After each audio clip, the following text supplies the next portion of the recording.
दोस्तों इस खंडित शुगर की बात सुनिए।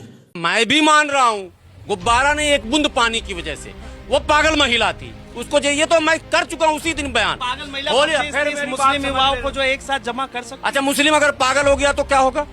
मान लो सड़क पे मुस्लिम पागल है, उसने एक ईंट मार दिया, तो आप क्या करोगे? पूरे मुसलमान को मार दोगे? पागल भी तो होता है, मजनू भी तो होता है, चोर भी तो होता है, डकैत भी तो होता है। इस्लाम में शराब हराम है, मुसलमान नहीं पीता है। हर चीज को इस्लाम और मुस्लिम सोसाइटी से क्यों कनेक्ट करते हैं, ये मेरा सवाल। आप कनेक्ट क्यों कर देते हैं? दाऊद इब्राहिम था, बहुत बड़ा माफिया था, तो सब मुसलमान माफिया हो गया। ये शुगर इतने बेशरम होते हैं, इनको लगता है कि सिर्फ ये समझदार है, पूरी दुनिया पागल है। अगर इनसे कहो कि यार तुम्हारे किसी किताब में लिखा हुआ है कि काफिरों को मारो, तो ये कहेंगे नहीं नहीं ऐसा नहीं लिखा हुआ है। कहाँ लिखा हुआ है मेरी किताब में? उसमें लिखा हुआ है अगर आपके आसपास कोई काफिर है तो पहले उसको इस्लाम का ऑफर दो, उसे कहो कि मुसलमान बन जाए। अगर मुसलमान नहीं बनता है तो उसे कहो फिर ज़कात दे, मतलब टैक्स दे, और अगर टैक्स नहीं देता है तो फिर उसे मार दो। अबे साले, इन दोनों में फ़र्क क्या है? अरे ये सबको पता है कि पागल कोई भी हो सकता है, इंडिविजुअल क्राइम कोई भी कर सकता है, लेकिन ये सब क्राइम जो होता है ना, वो क्रिमिनल क्राइम होता है और तुम लोग करवाते हो। तुम लोग इनोसेंट मुसलमानों को क्रिमिनल बनाते हो, आतंकवादी बनाते हो, क्योंकि उस औरत को किसी न किसी मौलाना ने ही सिखाया था कि अगर रंग पड़ जाए तो तुम लोग नापाक हो जाओगे और तुम लोग दोजख में जाओगे। उस बेचारी मुसलमान औरत की गलती इतनी थी कि तुम लोगों की बात मानता है। उसको लगा मैंने इतने दिन रोज़ा रखा, मैं नापाक हो गई, शैतान मेरे ऊपर सवार हो गया।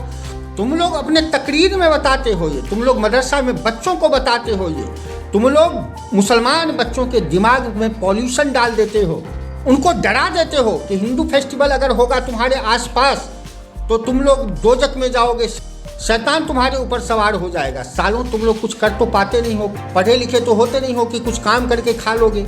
इन इनोसेंट मुसलमानों को तुम लोग आतंकी बना बना के, क्रिमिनल बना बना के उनसे ठग के खाते हो सालों तुम लोग। और जब वो लोग क्राइम में फंस जाते हैं तो पीछे से उनका सपोर्ट करते हो और सामने आके तुम ये बहस करते हो कुत्ते।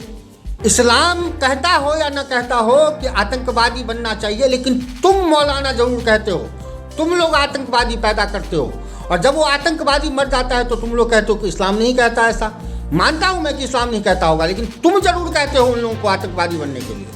और ये आतंकवादी का चेन टूट ना जाए, इसलिए जब कोई आतंकवादी कुत्ते की मौत मारा जाता है, सुअर की मौत मारा जाता है, तो तुम ही लोग फिर मुसलमान बच्चों को कहते हो तो उन आतंकवादियों को मिट्टी देगा, वो जन्नत में जाएगा, और तुम उन आतंकवादियों को गाली देते हो और अंदर से तुम रो रहे होते हो उस आतंकवादी के लिए।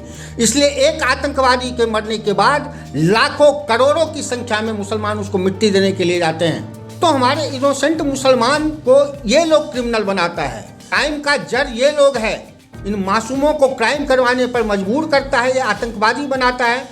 इसलिए तमनगर में जो हुआ है, एक तो तरुण मारा गया और उन मुसलमान बच्चों की भी फैमिली बर्बाद हो जाएगी कानून के तहत या हिंदू मुसलमान के तहत, और ये लोग साले हिजड़े की तरह ताली बजाएंगे। और मुसलमानों के दिमाग में इन लोगों ने इतना गोबर डाल दिया है कि वो लोग फिर भी नहीं सोचेंगे कि ये साले कर क्या रहे हैं।